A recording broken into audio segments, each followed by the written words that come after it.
Хобби гэсэн үгийг зарим хүмүүс өнгөцгөн ойлгож тэр чинээгээр өөрсдийн сонирхолтой хайн ханддаг. Би амаа чилтэл буу хаалга хоббитай. Эсвэл би найзуудтайгаа шар арга шимцүү хоббитай гэх мэтчлэн. Үүнээс ямар нэгэн байдлаар хобби гэсэн ойлголт харагдахгүй байгаа бөгөөд харин манай өнөөдрийн нэвтрүүлгийн зочид бол жинхэнэ хоббитнууд. Тэд хобби сонирхолтой цаг зав зарцуулахаас гадна түүнийхээ төлөө баярлах үедээ баярлаж, гуниглах үедээ гунигладаг бас. Тэднийг ямар сонирхол хобби ингэж татаад байгааг хамтдаа сонирхцгаая. Анх хүүхэд байгаасаа л хөл бөмбөгтэй учирч одоо хүртэл салханд битгий хэл улам амчиж яваа болж нэм. Хөл бөмбөг нэгт амьдрал хоёрт хэмээн нэгэнтээ амаалцсан түүнийг чигэнд хөл бөмбөгт хоббитэй гэхгүй бол өөр хэнийг хэлэх вэ? Уран бүтээлээрээ үзэгчдийн сэтгэлийг хөглөж хөдөлгөж чаддаг соёлын гавь зүтгэлтэн сэтгүүлч зол жаргал.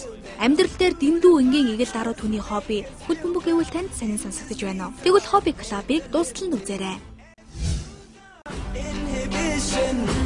Celebration, it surrounds us. Every nation, all around us. Sing forever young, singing songs underneath the sun. Let's rejoice in the beautiful game. And together at the end of the day, we all say, when I get older, I will be stronger. They'll call me freedom, just like a waving flag. And then it goes back, and then it goes back, and then it goes back. When I get older, I will be stronger. They'll call me freedom, just like a waving flag. And then it goes back, and then it goes back, and then it goes back, and then it goes back. За минь түргийн хобби клуб маань тавтай морилно. Хобби клуб нэвтрүүлэг маань зөвхөн хобби сонирхлынхаа тухай халуун арай өрнүүлдэг нэвтрүүлэг л дээ. Тэгэхээр та хоёр өмнө нь ямар нэгэн байдлаар хобби сонирхлынхаа тухай ярьж ирсэн үү? Хобби сонирхлынхаа тухай ер нь мартчихжээ. Гэхдээ яриаг байх гэж бодож юм гэдэг юм тий. Нэвтрүүлэг байхад яг тусгаас нэвтрүүлэгт орж байгаа юм тий. Орж байгаагүй. Тэгэхээр манай нэвтрүүлэгт оролцож байгаа хүмүүс нөө хобби сонирхлыг маш олон янзаар тайлбарладаг л да. Хобби бол хүний амьдралыг амттай болгон хөглөгч, хобби бол дотоод ертөнцийн гадаад илэрхийлэл гэж. Хобби сонирхлын талаар ямар бодолтой байдаг вэ? За бүр их гүнзгийрсэн хоббиг бол дон гэж байгаа. Тэгээ дондох шүглэх. Хүн ер нь ямар нэг юм сонирхоод тэрэндээ бүр хамаг амьдралаа зориулах хүртэл явдал байдаг. Ийм үзэгдэл юмыг бол одоо хүнд тохиолдож байгаа шүү дээ. Хүнд л тохиолдож байгаа тийм. За дондох гэж хэлдэг. Гэхдээ хобби бол арайч том биш юм л да зүгээр. Үндсэн ажил мэргэжлийнхээ хажуугаар бас хобби гэдэг юм сонирхоод явж байгаа хүн бол арай жоохон зүгээр ирүүл юм бол гэж бодож байдаг. Үндсэндээ бол бид нар чинь нэг өдөр шөнөгүй телевизийн нэвтрүүлэгт явж байгаа сургуулиуд явж байгаа интервью юм бодож авсараад харин хажуугаар нь хобби гэдэг байдаг бол гээд бас ажлаас түр амсыгээд амрах чинь байдаг юм уу гэдэг. Яг уг сурвалжийг бодоод өгвөл бас насан туршийн бас нэг сонирхсан юм бас байгаад байгаа маа хүн. Тэрнээсээ бүр яагаад салж чадахгүй. Тэрнийг л одоо хобби л гэж одоо нэрлэдэг юм уу яа гэв. Балины махал арай өөрөөр тайлбарлах бах тий. Тий. Хоббигоо би бол амьдралын гол зарчим болгоцсон. За хобби гэдэг бол дээр нь эхлээд бол сонирхол байдгийн сүүлдээ бол мэрэгжил болоо сүүлдээр нь өвчин болдгийн болов гэж бол би хувьдаа бол ойлгож явдаг. Эхлээд бол хөлбөмбөгийг хараад бол сонирхсон ямар сони юм бэ гэд. Сүүлдээ бас ер нь тэрэндээ бол шунан дурлаж ороод тэгээ нэгэнт орчхоор одоо айхтар тэр хар тамхин шиг тэгээд ерөөсө гарч чадхааргүй болоод ингэдэг юм байна. Хөлбөмбөгийн сайн сайхан шунан дурлаж тэгэл хоёрдугаарт нь бид нарыг тань. Тэгээ одоо миний хөлбөмбөг ороосон дур сонирхлыг бол одоо тэгэл хобби гэдэг юм шүү дээ. Золиохын хамгийн анхны сонирхол юу байсан бэ гэхэд одоо за балжиг бол хүмүүс итгэнэ. Одоо балжиг бол хөлбөмбөгийн сайн тайлбарлагч хүн болгон тайлбартай тоглолтын үсгийг хүлээж байгаа. Тэгээс энэ хүний хобби бол үнэхээр хөлбөмбөг гэдэг жишээ. Би чинь янз бүрийн юм хөтлөж телевизийн сэтгүүл сурвалжлагчид өчнөө телевизээр элдв янзын хүмүүс дээрсэн болохоор энэ одоо бас нэг тийм хоббитай мобитай болж маяглаад одоо бас яах гэдэг юм бол хараа сонгуул монгол гэж солиорч байгаа юм шиг үстэй гэж бас гихт хөлбөмбөг хоккей гэд бодохоор би эхлээд аавыгайг санддаг юм л да.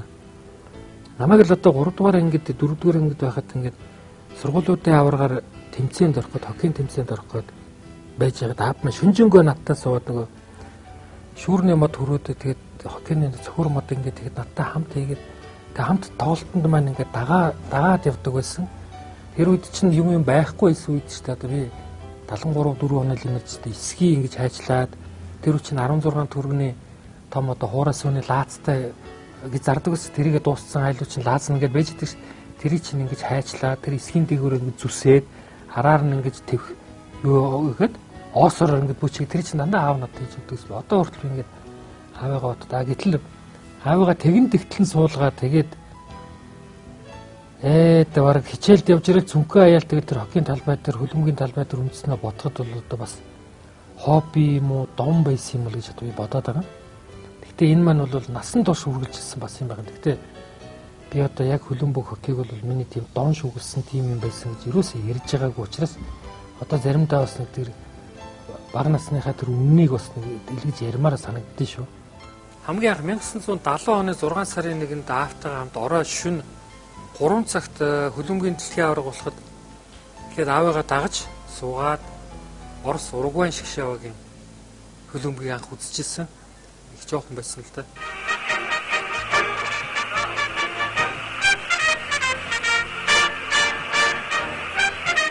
Тэрнээс хойш би одоо телевизийн дэлгэцээс ерөөсөө өнөөдөр хүртэл би салаагүй дэ хөлбөмбөг. Тэгээд анхандаа бол аав минь залуу байсан болохоор аавыгаа дагаж үздэг байж байгаа. Дараа нь аав маань ажил ихтэй байсан болохоор би өөрөө үздэг болоод сүүлдээ хүүгээ дагуулж үздэг болоод хүү маань хөлбөмбөг сонирхгүй өөр юм сонирхоод ирэнгүүт ганцаараа торойж үзээ. Тэгээд найз нөхдөд болоод сүүлдээ албан газараараа үздэг болоод тэгээд редакцаараа үздэг болоод дараа нь 10 дугаар ангийн найз нартайгаа нийлж үздэг болоод одоо хамгийн сүүлд нодлон жил тэгэл найз нар маань уцтахаар одоо пабд л үздэг болж байгаа шүү дээ. Балжи ахын хөлбөмбөгтэй холбогдсон түүх. Тэгэд энэ хөлбөмбөгтэй холбогдсон түүх.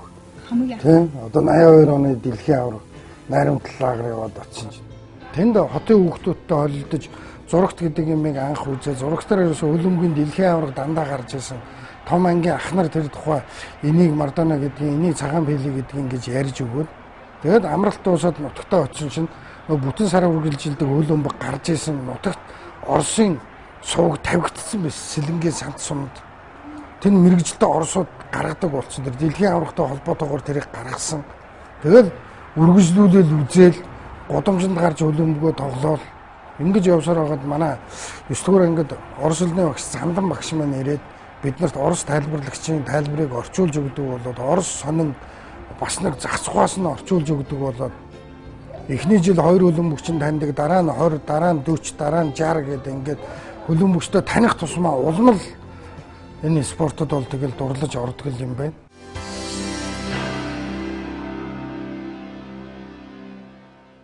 Би өнөөдөр золоохтой нэвтрүүлэгт орно гэдэг. Зөндөөл их догдолж яарч ирсэн. Энэ бол хоббигоор яг ингээд нэгдсэн. Түүнээс би одоо албан газрынхаа дарахад болгоноод гадаа ирэхтэн машиныхны хаалгыг онгойлгож өгөх гэж зогсож байгаа шүү. Үүндээ би бас хүндлэхгүй болохгүй хаавсан 70 оны дэлхийн аварга дээр Жарзино тоглолт болгонд гол хийжсэн юм байлээ шүү дээ. Тэр үеийн бол ерөөсөө Жарзино, Ревелина, Пеле нараас л ихсэн байгаа. Зөвхөн хөлбөмбөг уншиж эхэлж мэдж ихсэн гэхэлэр ч одоо Тастав онтер гэдэг ирэх юм бол 66 он болоо. Гаринчагийн түүхийг нөгөө Перетурны бичсэн 71 оны Чаша Маракана гэдэг номноос эхлэх юм бол 1950-ад оны үеийн юу эхэлж Бразилийн хөлбөмбөг эхэлнэ. Тэгээд бас тэр хүүхэд насныхаа тэр одоо хоббигоо дагаж явсаар яжгаад би тэр Ален Фонтаны Пеле Карол футбол хөлбөмбөгийн хаан гэдэг ном орчуулсан. Орчуулаад тэгээд нэг найзынхаа дэмжлэгтэйгээр бас хэвлүүлсэн шүү. Хэвлүүлээд 2000-ад онд байна уу хэд онд тэр ном 2002 оны дэлхийн аваргаар Тэнгэрийн хишгийн захирал Мянгар Сүрэн хоёр хэвлүүлээ 1000% хэвлүүлээ парк алга болсон гэсэн. Одоо ерөөсөө өсөж байгаа. 1000% нэгэний дээр зарсан бай. Машины өнөөс хөнгөө тэр үедээ олон энэ хоёр. Тэгээд тэр бол миний насны мөрөөдөл байсан. Яг тэгэхээр тэр Пеле хөлбөмбөгийн хаан гэдэг тэр Францын Ален Фонтан гэдэг тэр сэтгүүлчийн ном бол 1967-8 оны үед бичигдсэн ном байхгүй юу? Тэг явсаар яжгаад Орос төвлөгдөө тэрийг би амрагаагаас авч үзэл миний ганц үзэх дуртай ганц ном тэр л өгдөгсөн. Тэр чинь хэдхэн зураг байдаг нэг 26 7 зураг байгаа. Тэр Пелигийн поз тэр бөмбөө ингэж байгаа сууж байгаа тэр чинь 7 8 дугаар ангид байхдаа толин тараал өөрийгөө бас ингэ хардаг байсан байхгүй. Тэгээ дараа нь Орос хэл сайн болоод уншаад ирэнгүүт ойлгож эхлээд би ч өөрөө маахур төссөн. Маахур гэдэг чи одоо хаа байсан Улаанбаатарын тэр үедээ бол зах штэ тийм ээ. Тэгэл 30 дугаар сургуулийн ард талд нэг чорон талбайтай өдөржингөө тэр нэг Вьетнам кэдтэй штэ бид нар чинь тийм л лээсэн. Тэгээ тэрийг урагттлан хөлбөмбөг тоглоод эцэд цацлаа хөлбөмбөг тоглоод тэгээд мөнгө нийлүүлвэл нэг тэр үед чинь одоо инторын шүүс олдвол сайн олдохгүй л удагнаас ус авал уусдаг. Тэгж байхдаа бид нар тэр бөмбөг үддэг.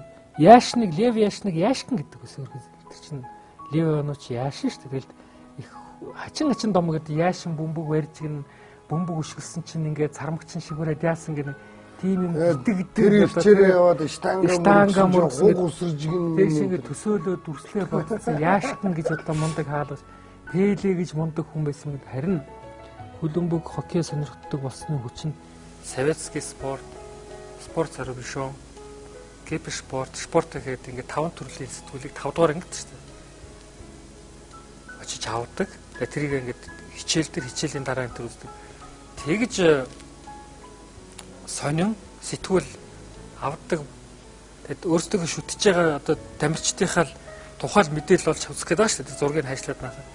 Тэгэхээр орос хэлтэй болоод 7 дугаар ангид бол манай орос хэлний багш та нар бол хичээл цух хэрэггүй дээ гэдэг хичээл. Яг бол орсын унсараад дараа нь герман хэлтэй болсон бид нар хөлбөмбөгийн дэлхийн аварга болоход германаас спортоо гэдэг сони ирнэ шүү дээ шуудан дээр. Тэн дээр их илүү олон зураг мэдээллүүд гардаг учраас тэрийг тойл бичиг уу словаар барьж байгаа тэр доод талд нэг тэр зургийн доотлын тайлбар нь яг юу гэж вэ гэж үдийн харандаа гарч ингэсээр бол бүтэн өвлжөнгөө ингэж харандаагаар словаар царгаа тэгээд герман хэлнээс сонины тайлбар болон өгүүлбэрүүдийг утгыг маш сайн ойлгодог болсон байна. Ингэж одоо фанат байх, шүглэх донтох гэдэг чинь хүн ийм тустай. Тэгээд 7 дугаар ангид багтаад бид нар орсоор германаар ямар ч фото зураг, ямар ч жижигхэн мэдээнүүдийг уншдаг болсон байсан. Тэгээд олж авах чинь бас хөлбөмбөгийн ачаар орс хэл. Тий, хөлбөмбөгөө уншдаг болохын тулд тэгэл ерөөсө орос хэлний дээдэд орж байгаа юм. За багш магш болж гих маяг яамаа гэл. Орос хэлний дээдэд оюутан болсон. Би ангидаа хамгийн муу оюутан хичээл хийдгүү. Өдөр болгон төвшүүдээ явал орос сонин советский спорт худалдаж аваад тэрийгэ байрандаа би уншаал орж ирсэн болгонд нь галзуу өвчтөн хүн шиг өчигдөр тэр тэгсэн гин энэ ингэсэн гин гээл яриад миний үед олон улсын мэдээг цуглуулдаг Монцамай Монголын цахилгаан мэдээ гэж агентлаг байсан. Намайг оюутны байранд Монцамайгаар сони юм байна гэж манай өрөөнд орж ирнэ. Үүд харааштай улсууд. Энэ балжаа гэж нэг тэнийг юм одоо тэр хөлбөмбөгөө орохоор ярина. Балжаатай нэг жоохон цаг нөхцөө гэж орж ирнэ. Би тэднэрт амар итгэвтэй ярьж өгнө. 4 жил болоод балжин орос хэлний дээдээс юутай бутсан. Өргөө даахгүй том тэмдэглэлийн дэвтрээр орос өдөр бүрийн советский спортын дугаар гэдэг чинь амар юмтай. Би Сэлэнгийн хөдөл сант орхон гэсэн 3 суманд ажиллаж багшилж байсан. Энэ 3 сум хоорондоо эндээс нисэх ормоор 10-10 хэдэн километрийн зайтай. Тог 90-ад оны үед орон даяар их хязгаарлалт хийдэг байсан. Өнөөдөр хөдөлт тог тасарна гэхэд өнөөдөр хөлбөмбөгтэй шөнө үйл би орхон явгаа алхаж очиж үздэг. Тэр үед 90-ад оны ихэнд сумын засаг даргын 69 л нэг бензинтэй явдаг. Өөр ямар ч машин техник замын машин ч гэж байгаагүй үнэндээ. Тийм нөхцөлд би тэгээ орхон голыг ингээд гүүрээр тойроход 22 км гатлаад сэлээд гарах юм бол сант орхон 5 км зайтай. Би намрын хүүтэнд би зүгээр нэг шумбад сэлээд гэж зүгээр худлаа яриад яг туулахтаа туулаад сэлэхтээ сэлээд хувцас дээрээ өргөө тэгж гараад би явж очижсэн үе бол зөндөө. Намайг зарим миний хайртай хөлбөмбөгч Фёдор Черенков зодог тайлахад 94 оны 8 сарын 24-ний өдөр зодог тайлахад 24-ний шөнө манай бага охин төрж явахад би авгаа хүүхдээ хайчаад би өөр суманд Черенковынхоо зодог тайлах тоглолтыг үзээд босож явахад одоо манай найз хөрөлж болон хүний мотоцикл гуугаад намайг тэр хөлбөмбөг үзүүлэх гэж аваачаад замдаа бензин дуусаад ганцхан литр бензин хийцсэн мотоцикл бензин олддоггүй мөнгө олддоггүй 94 он шүү дээ. 8 сарын 25-нд манай охин төрсөн. Тэгэхээр 24-ний шөнө Черенков зодог тайлсан. Миний хамгийн хайртай хөлбөмбөгч.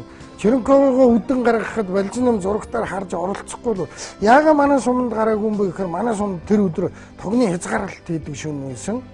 Юусэн мэдсэн бид нар юусоо ээлжлээд хязгаарлаа явцдаг байсан байхгүй.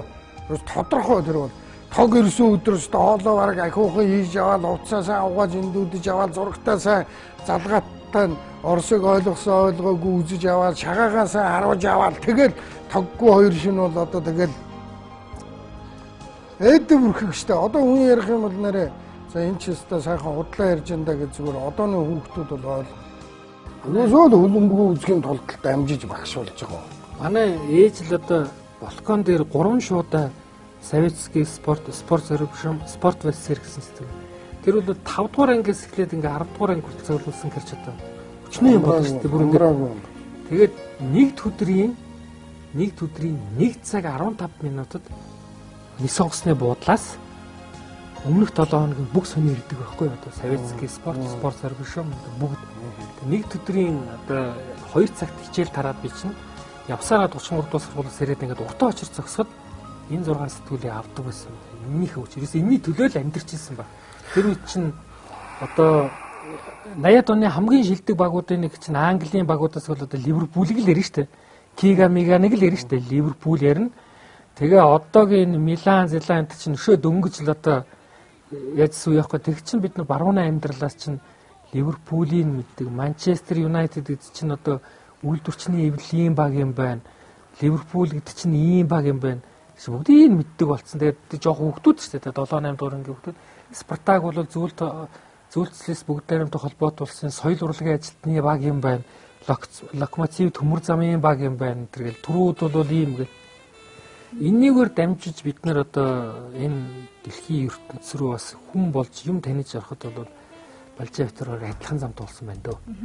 Эсвэл үнэхээр л жихэн хобби байна л да. Балжаа ч гэсэн 5 алимны хайрцаг сонин бүр цугларсан байсан гэсэн шүү дээ. Танад нөгөө 86 оноос 90 он хүртэл чинь ээж ийм ч заавал гадаад хэвлэл захиал гэнэ. Ээж гадаад хэвлэл уншаа ойлгохгүй юм шүү. Тэгэхээр би футбол, хоккей, советский спорт хоёроо захиал болсон чинь аймгээс ирсэн намайг үзэн суртлын шалгагч бог спорт сонирхдаг ихч байна гэсэн юм.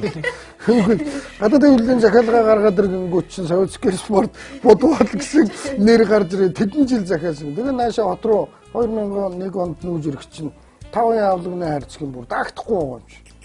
Одоо 40 мянгатын хүүхдүүд одоо яадаг вэ? Эдгээр чинь Beatles зэрдэг юм аа, тэгээ Rolling Stone зэрдэг юм аа, тэгээд их юмэрнаа 40 мянгатын хажаа. Бид нар тэгээ олон юм байна.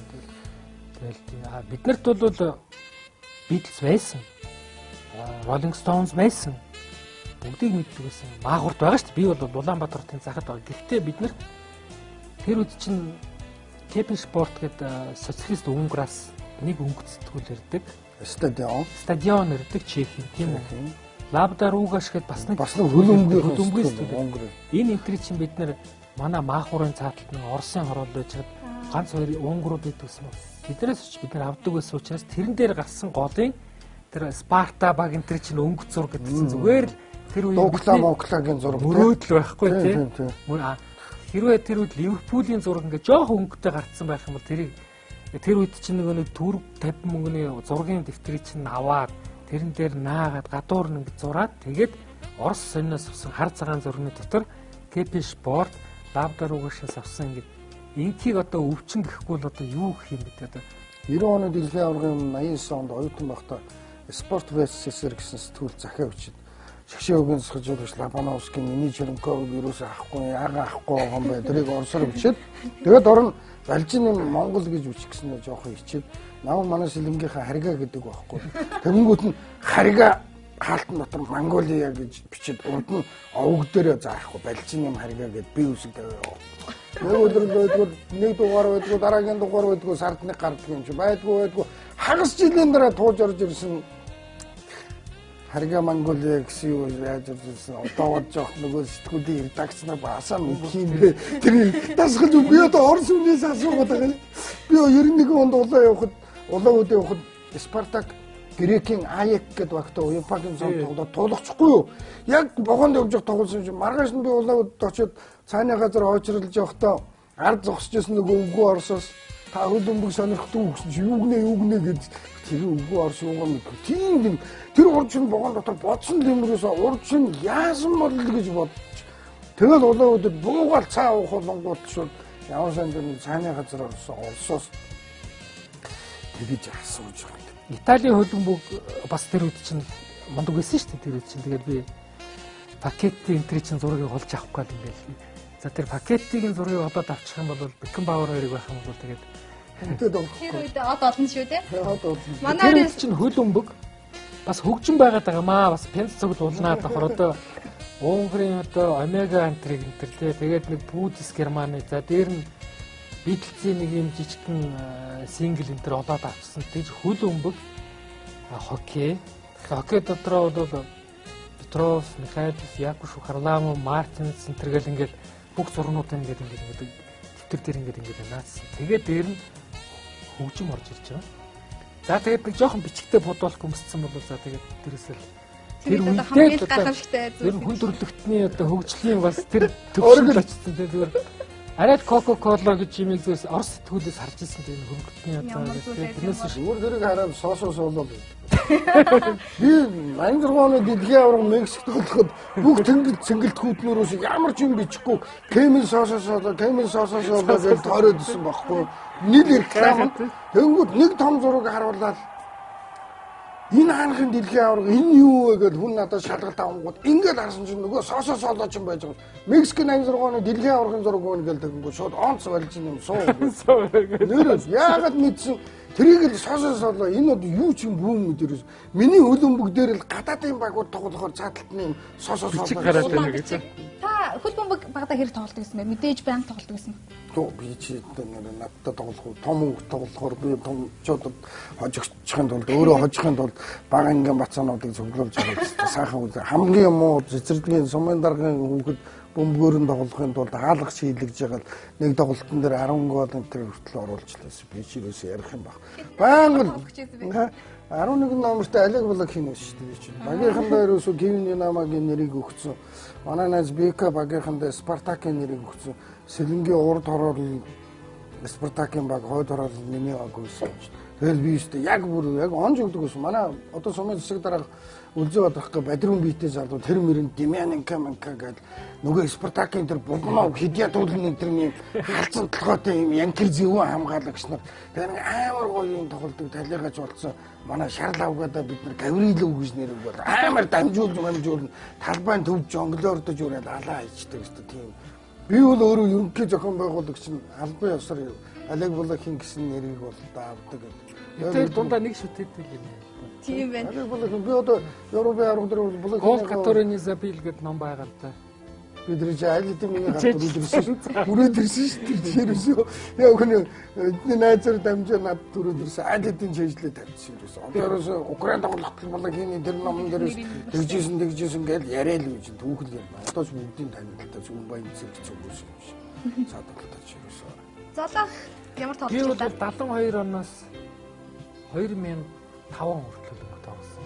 Гэхдээ би бол жишээ баг улсын аварганд дөрөг ер нь бууслаад тоглосон. Би бол сургуулийн шгшээг, байгууллагын шгшээг, Орионы шгшээг бүгдээр нь тоглосон. Би бол довтлогч байсан 9 номертай. Би бол их хурдан.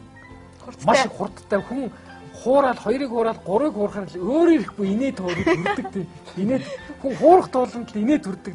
Ад хуурагдаад унж байгаа хүнийг харахаар чинь хүн инээд хүрдэг шүү дээ. Тэгээд их л хүн хуурдаг. Тэг хурдан л байсан. Үнэхээр их л хурдан байсан юм л. Манай ээж бас багтаад тишүүрч байсан. Тэгээс ингээд би чинь 8 9 дугаар ангитай энэ төр сургуулийн аварга дээрээс барихад хэцүү л гэдэг байсан. Одоо ингээд 2 3 хуураад тэгээд тэр нэг хуураад их хурдан гүйдэг маань би одоо ич багасаа нэг орсуудын дунд 15 дугаар хороолт өссөн болохоор сургуулиас ирэл хоккей тоглосоор хоккей чи хурдтай шүү дээ тийм. Тэр хүн жижиг тэр хүндээ тэр жижиг. Тэгээд нэг орос охтуудын малгай болоод орос хүүхдүүдтэй малгай бодлоос үлцээр гад хоккейгоор ингээд их хурдтай хүүхд чинь хөлбөмбөг төрөл хурдан байд юм шиг гэж би ойлгосон ш. Тэгээд одоо зүгээр ингээд булгамаар санагдаад. Одоо ингээд роликоор ингээд гармаар санагдаад. Насаа одоод өөрийгөө бодохоор энэ одоо зөнчж их байх. А үндэ тэр их хурдлаад ингээд агаар амсгалаад шүлчих хэрэг хинтер чинь нэг тийм эргээл нэг хүүхд болчмаар гой санагдаад ш. Өдийг хүртэл одоо сарныг хүртэл тоглосон байж тээ.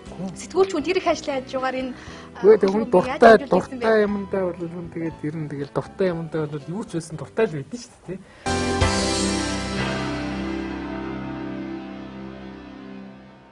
Тайлбарлаач болсон тухайгаа.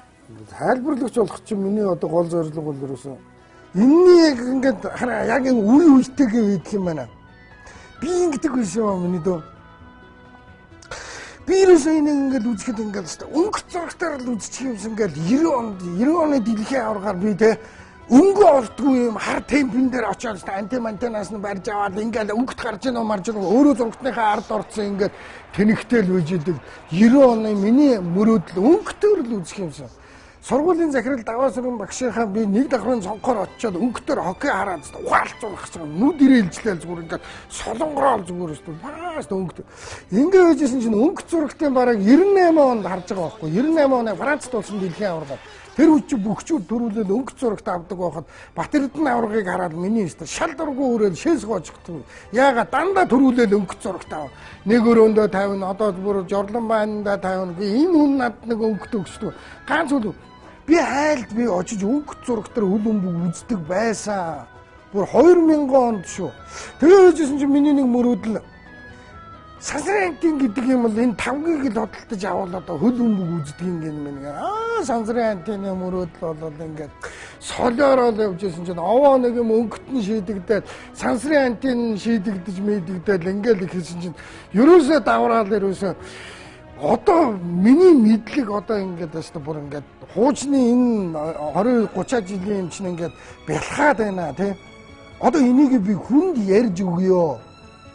Ерөөсөө яг тэгж санагдаад хүн айгүй сонгороо юм билээ шүү дээ.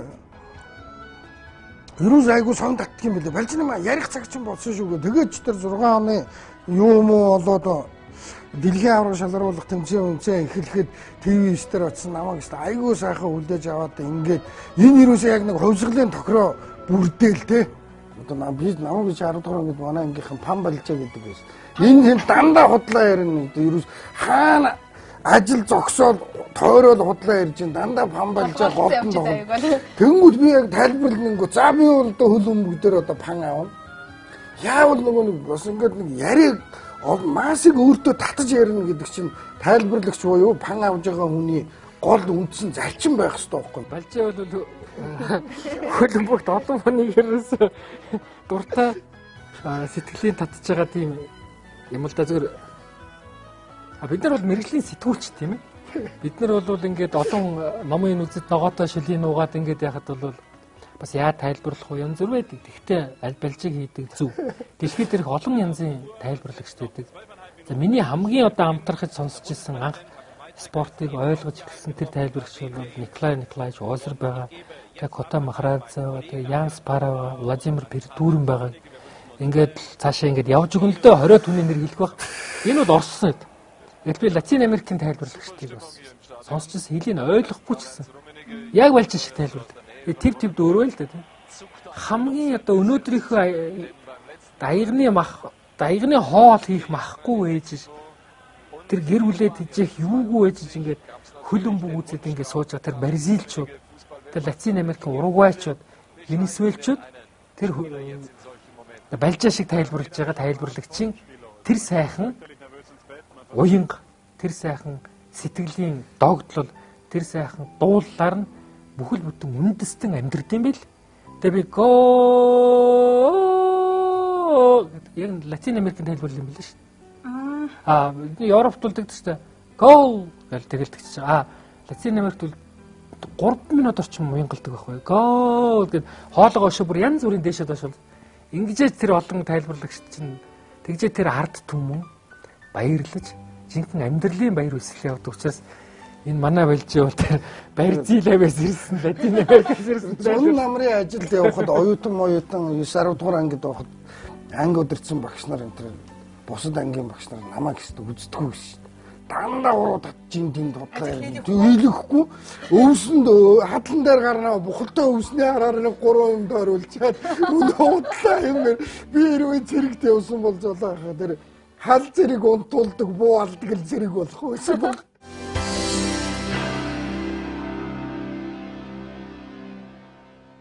Тэгэхээр балжаах энэ хобби сонирхлоороо тайлбарлагч болсныг онсон болсон гэж үздэг. Яхад гэвэл одоо хүмүүс ярьж байгаа авралуудын лигийг бол балжинымын тайлбарснаар үзнэ гэж ярьж байгаа байхгүй. Нийгэмч бас их хүрсэн. Ямар санд X үзийнхэн бас шоглоод амтсан шүү дээ балжаахыг. Эдэн Мессиг хөлөмгийн бурхан дангэргэхгүй юм бол ямар амтныг бурхан дангэргэх юм бэ гэхдээ дэлхийн хөлөмгийн бурхан дангэр жинхэнэ бурхан данграас нүрэн буруулчлаа гэж үтэй.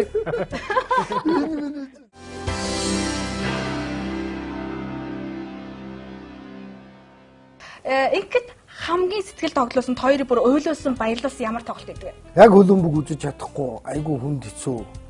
Орхон сумын засаг даргын дарамтны дор холбоо эрт онтордог энэ төр байх үед 1999 оны 6 сарын 13 шиг санагдчихэ. 98 онд дэлхийн аварга болсон Францыг Парк де Брест нь очиж Оросод 3-2-оор тууж өгөөд нөгөөд болооч Европын аваргын эрхийн төлөө дэлхийн аваргуудыг нутаг дээр нь хожиж өгөөл тэгэл өстө тэр тоглолтын өмнө өчнээ хилэн балуу өстө мост гэмтсэн байна гэж мостовыг цимбаларыг дуудаж бэлтгэл дамнаа манай Спартакийнхаа ингээл тэгэл манайхан хожоод тэгэл гоё явж исэн чинь 99 он тэр Шевченкогийн заван гол ордгийг санаж байгаа үстэй. Одоо би Шевченкогийн Европын аваргаар зүгээр магтахаас цаашгүй түүнээс дотроо бол тэр Шевченко аргал Чингисийн үед миний хүүг алж байсан амттай ялгаагүй аавд орж хор өгж исэн үгтэй ялгаагүй юм байна. Яг нөгөө Франц очоод цаашаа дараа л хожоод хангарч явсан орсуудыг хамгийн сүүлд нь маа та нар ингээд Европын аваргад оргоод заазууртаа хийж байгаа. Шевченкогийн нэг солиотой бөмбөгийг солиотой манай Филимонов алдаал тэгэл өстө энэ бол өстө манай хар өдөр гээл тэмдэглэлийн дэвтэр дээрээ бичиж мичээд гонигтай байсан. Ерөөс тэр жилийн хөлбөмбөгийн төлөө явсан хэрэг явдал ингээд байхгүй. 74 оны 1 сарын 4-нд одоо статистик үзэх юм бол CSKA New Rangers хоёр нөө NHL гэж ФХА гэж болоод шинэ жилээр тоглосон. Тэгэхэд Орсон шгшээ New Rangers тоглож байгаад Борис Александр уга CSKA-гийн эхний гол хийсэн байгаа. Тийм гоё гол, тийм сэтгэл тогтлуулсан. Тийм сайхан юм гэж би үнэхээр тэр ерөөс одоо хүртэл ингээд санаанаас гадгүй шүү дээ. Бас Нина Еременко гэдэг саксны тайлбарлагч байдаг шүү дээ. Тэр 1972 онд бид нар манайх тэр Маахуурын нааталт байж байгаад 9 сарын 2-ны өдөр тоглоо. Орос Америкийн шгшээ тоглоод 51-49-ээр ингээд тэнцсэн байсан. Тэр чинь би бас үзчихсэн. Тэгэд бас яагаад тийм их баярлжсэн санаа чинь одоо сүүлийн үеч тэгэд сэтгэл догтлоо барьж чаддгүй жоох даралтны юм ажуулдаг барьж суудаг юм уу? Ундаа мандаа барьж суудаг. Дээр үед бол ингээд орил цашгараад ирсэн. Манай ээж аав хоёр энэ энэ хүүхэд одоо юу болчих. Тэгтээ би бол насан туршдаа нэг хоёр хүнийг л одоо спортын оргил гэж шүтэж одоо хүртэл бодож явсан. Тэрнийхээ болж байгаас Валери Харламов гэж 17 номерын тоглогч байсан уу? Одоо тэгээд сүлдээ аварт ороод өнгөрөх. Энэ бол үнэхээр мөнхөлч. Энэ бол дэлхийн спортын түүхэнд ийм хүн бол бас ордоо. За дараа нь 2 дахь хүн хөлбөмбөгчдээс юм бол Эдсон Арантес дүү Насименто гэдэг нэг одоо нэг залуу үед одоо хүн тийм ээ. Бэлэг л. Гэтэ энэ хүнийг би үүнд нь хайрлаад ингэж одоо хүртэл яд өглөө. Одоогийн Месси энтрийн гол бол Пелегс амир шүү дээ. Ингэж хараад ирэх юм бол. Гризманны гол ч юм уу, Мессигийн гол ч юм уу, Брайтерийн гол ч юм уу, одоо Киганы гол ч юм уу. Пелегийн туулж өнгөрүүлсэн амьдрал нь бидний амьдралтайг адилхан байхгүй өөрхий. Бразилд, Сан Пауло тэр ядуучуудын хороол тэр олон хүүхэдтэй айлын нэг хүүхэд тэгээд Дандино аав тэгээд асууж болно шин тэгээд 500 км хол богоноор яваад Палацкартаар яваад 9 настай хүүхдийг тэр сургуульд оруулаад тэгээд нэг хөлбөмбөгийн нэг хөлөвтний хүүхдийг оруулнад чинь нэг айлын хөрхийн насны хоол одоо горилж штэ хөрх одоо манад нэг унах сайн адуу болох юм бол нэг айлыг аваа явна гэдэг шиг тэр энэ чинь багаасаа уншаад ойлгоод словардаад Маахур төссөн амьдрал тэгэл гэрт төссөн амьдрал ус зөөжсэн тэгэл бүгд чинь бөмбөг үддэг байсан шүү дээ. Хаалбагнад юугаар ингэж чигч байгаа. Яг энэ интер их ойрхон байдаг учраас тэгэл энэ л хоёр шүтэнтэй л явд юм да. Би Фрэнк Лэмпардаа би бүр ингэж хэлэн би ёстой нэр фотолкноос нь газрын тэнгэрийн үнэр пүүзнээс нь газрын үнэр үнэртсэн Фрэнк Лэмпардаа би шүтдэг шүтлэгтэн биш ганцхан шүтэнтэй лам уургыг би хизээч шүтгэхгүй лампард чамааг би насан туршдаа шүтнэ гэд ингэнгүүт Байерн Мюнхнийх нь над руу чулуу шидэн зайгуул эн чин тэрэндээ биш би тэр багт нь муудаа биш заа Тэгэхээр цаад багт нь муудаа бол биш. Би Лэмпардгаа 2 жилийн өмнө авгуудын лигийн яг үдээд ээж нь нас барчаад байхад Фрэнк Лэмпард оршуулган дээр нь 4 хүн онцоод гэртээ очоод гарч ирэнгүүтээ Москвад гол хийхэд би дагаад уйлж ийсэн нэрэн шүү. Яг тэрнтэй адилхан би ээжигээ 2007 онд илгэн муу байна цөсний апрес хийх гэсэн цус тогтохгүй нүдэний шүү гэхэд би Монголын хөлбөмбөгийн холбоон дээр залуучуудын улсын аварга алтан медалийн төлөө 2007 онд тайлбарт ороход энд 3 дугаар эмнэлэг дээр мэс засалд ороод тэгэл би одоо ямар би телевизэн би хиндэ зовлон тоочод би болигээд миний өмнөөс хэн тайлбарлах юм бэ? Улаанбаатар дээд сургууль эрчим 2 тоглосон залуучуудын одоогийн Монголын шгшээ өгийн хүүхдүүд одоогоос 5 жилийн өмнө залуучуудын улсын аваргаар орж ирсэн. Тэгэхэд бол би утсаа унтраагаал за завсарлагаанаар асаах гэснээр за одоо нэрээ өнгөрчлөө гэвэл би одоо ямар яах ч юм блээш тоглолт дуусны дараа л болъё одоо дүүсээр. Тэгээд би нэр Лэмпардгаа би тэгэл ээжигээ ажил явдалд нь орчоод ирээл аваргуудын лигэд Москвад тоглоход би яг ингээл гэсэн Лэмпард би нэрээ чамайг манай он тасгээд гол хийгээд хичнээн гоё байсан. Тэгэл хожигдож барихт нь бол өрөвдөөл уйлжсэн үе бол байлгүй. Тэгээд хөлбөмбөгийн ертөнцийг бол нөгөө фанатуудгүйгээр төсөөлөх аргагүй. Та олон орондоос ажиллаар явж исэн баг фанатуудтай таарч ирсэн үү? Өө таарч сая камерын бэлээд дунд нороо зодуулчихгүй гэж айгаад эсрэг багийнхан донд буруу ороо суучгүй бол өстой хэцүү юм болж шүү дээ. Ерөөс одоо Москвад бол одоо очиод би хөлбөмбөг үзэх юм бол намайг шууд алуулна гэж хэлсэн шүү дээ. Бразилийн балишгууд бол ингээд Чаша Маракана гэдэг ном байдаг. Тэр бол одоо шүү. Тэр 200 мянган хүний суудалтай Маракана сцен гэж одоо Европын хамгийн том сценыг одоо 2 дахин нэмсэнтэй адилхан дэлхийн нэг тийм том аяг байна шүү дээ. Тэр чинь одоо Рио де Жанейрод өнөөдөр ороо Фламенго 2 тоглоно гэх юм бол өглөө одоо 10 цагаас эхэлж хүн орж эхлээл ороо 6 цаг тоглох хүртэл дүүрч байгаа шүү дээ. 200 мянган хүн машин тавина, парк, нааша орно, метрогоор ирнэ, дугуугаар ирнэ, явгуур ирнэ, гадаа хоол идэн тэгэл сууж ярилцсан гэсээр тэгээд дотор нь дандаа ингээл сампо бүжиг гэлээ линт ингээл бүжин мүжигээ бол ерөөсөө ингээл тэр артум тэр өдөржингөө л ерөөсөө ардын язгуур урлаг дуу хоолой болдог ийм нэг хөлбөмбөгийн соёл байна. Англид бол өөр магадгүй тийм хуучин бол одоо ингээл бейсболын юу барьцсан тэр гэдгснээр одоо ари өөр болсон. Тэгтэл үзэлцэн гэж ирж байгаа нэг хэсэг байдаг юм тийм. Монголд бол юм уу Чех интерт бол ингээд паб очт нэг сайхан бүзээгээ гатлаа пив хийсэн гэж очиж байгаа. Золоогийн чи юу юм шиг үү шүү дээ. Сүүлийн үеийн цэнгэлтгүүдийг ингээд ийм бидний сууж байгаа шиг судалтай болгоод байгаа чинь нөгөө нэг босч үүмэлдэж бариулахгүй зориулттой бас тийм давхар бодлоготой юм шиг үү. Ингээд ухамсарлаж очиж ингээд 60 мянган хүн сцен цугларыг гэж бодъё.